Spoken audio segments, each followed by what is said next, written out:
I'm gonna give you the single best exercise that you can utilize to increase your vertical jump, and we're gonna start right now.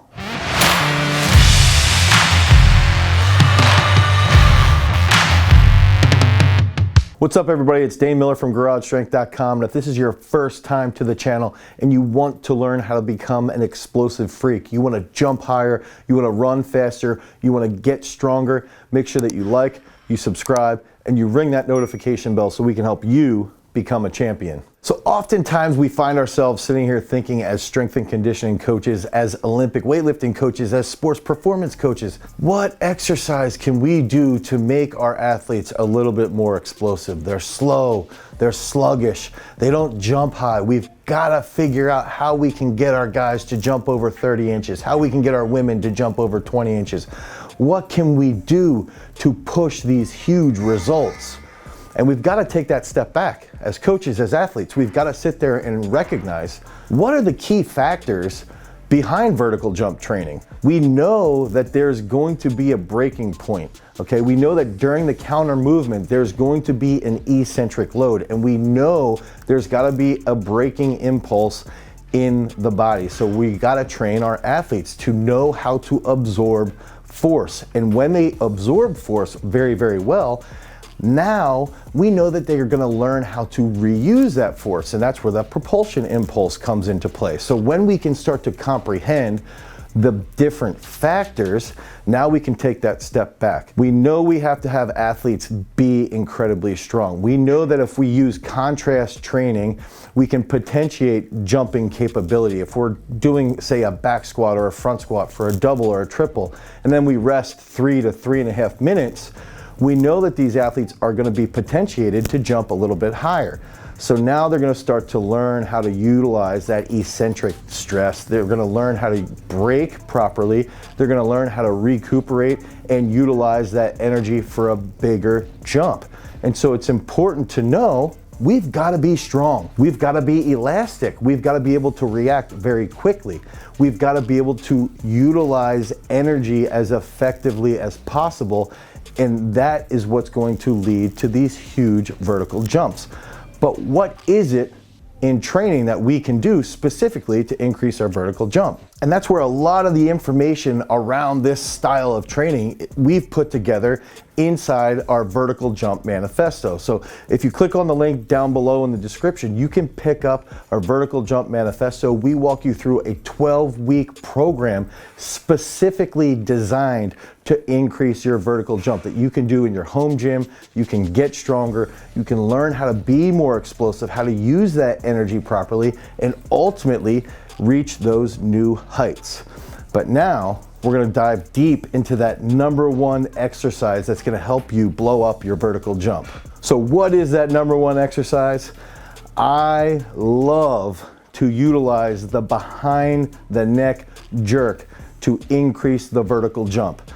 And a lot of factors go into why the behind the neck jerk is so effective for the vertical jump. First, we've got to go back to what are those keys behind the vertical jump. It's that braking impulse. It's the propulsion impulse coming out of the bottom of that counter movement.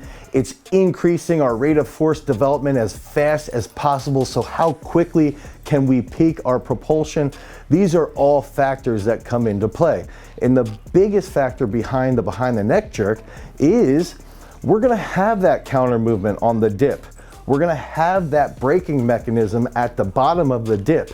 Then we're gonna have to drive as fast as possible on that drive period. And we have a short time frame to drive a lot of weight over our head and then to hit that into that split position or into a power jerk position, whatever it might be.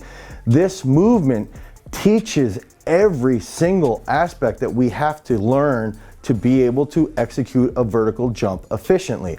Now, another aspect behind it is that you're not doing this exercise with your arms. You're not actually incorporating that arm sweep. And this is a very important factor behind vertical jump training. It's important that if you're actually training for the vertical jump, that you have days of jumping where you actually don't use arm sweeps, where you're just jumping from the legs, from the torso, from that hip hinge. because that can help you learn how to maximize the action of your hips, of your hamstrings, of your quads, so that you can achieve these huge heights during your vertical jump. Now, one of those questions that we often get is what about the jerk specifically?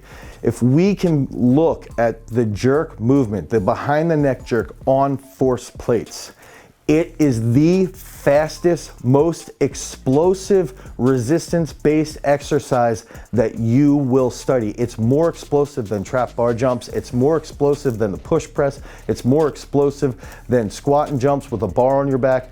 It is the fastest movement that you can utilize in resistance-based training. And we've had different athletes jerk up to 500 pounds, weighing 270 pounds, who's gone on to be one of the top athletes in the entire world in the sport of discus throwing. And he's been clocked with a vertical jump at 38 inches at the Olympic Training Center in Colorado Springs. So the fact that he's able to weigh 270 pounds and jerk 500 pounds just shows how well this exercise carries over to that speed and that reactiveness that you're going to be needing when you're executing the behind the neck jerk and the vertical jump. Finally, why behind the neck? You know, one of those big key factors is that we often as coaches will tell our athletes, stay upright with the chest, stay upright with the chest. And that's important, especially in Olympic weightlifting, especially in other sports. It's important to stay upright with your chest to a point. But behind the neck jerks, because of the way the bar is loaded, it forces you to hip hinge very slightly. So you come forward a little slightly with that hip hinge, and that's key to carrying over to the vertical jump.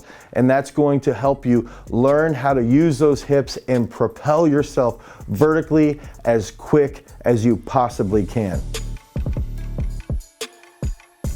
So if you're going to utilize the behind the neck jerk in your training, I recommend utilizing it 2 to 3 times a week. And I'd say have one day where you go pretty heavy. So maybe you're going to do about 8 singles. And then you have 2 days where you're going to work on more speed and technique out of the bottom position. Maybe you're doing 5 triples. Maybe you're doing 6 sets of 2 at 70%, purely focusing on being as fast as possible out of the bottom and driving as tall as you possibly can before you get into the split or before you get into that power jerk position. So if you want more information about vertical jump training, you can head over to garagestrength.com. You can click on the link down below in the description, and you can pick up our 12-week program designed specifically to help you. It's called the Vertical Jump Manifesto. If you want more information about vertical jump training, you can click on this card right here. Until next time, guys, peace.